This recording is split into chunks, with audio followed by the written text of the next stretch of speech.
In today's video, I am going to teach you how to edit HTML in Godaddy Website Builder.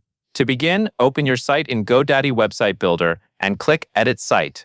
This will take you into the editor, where you can make changes to your website content and settings.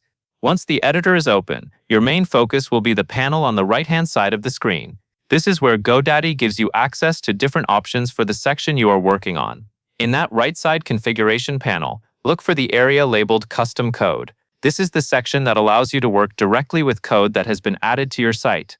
If you are updating a custom HTML block or adjusting embedded code, this is the place where you will make those changes. Take a moment to confirm that you are in the correct section before editing, especially if your site includes more than one custom code area. Next, click inside the text box in the custom code section. From here, you can change, add, or delete your HTML. If needed, you can also edit CSS or script code in the same field.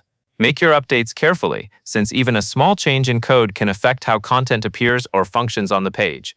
It is a good idea to review the code as you go so you can catch any missing tags, extra spaces, or formatting issues before saving.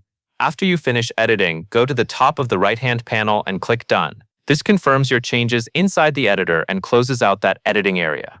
At this point, your updates may appear in the Builder preview, which helps you quickly check that everything looks the way you intended.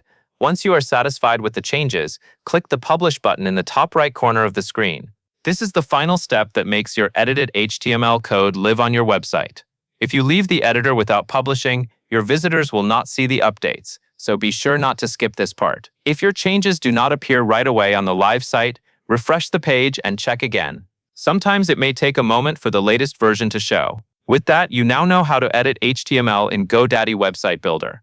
That covers everything you need to know.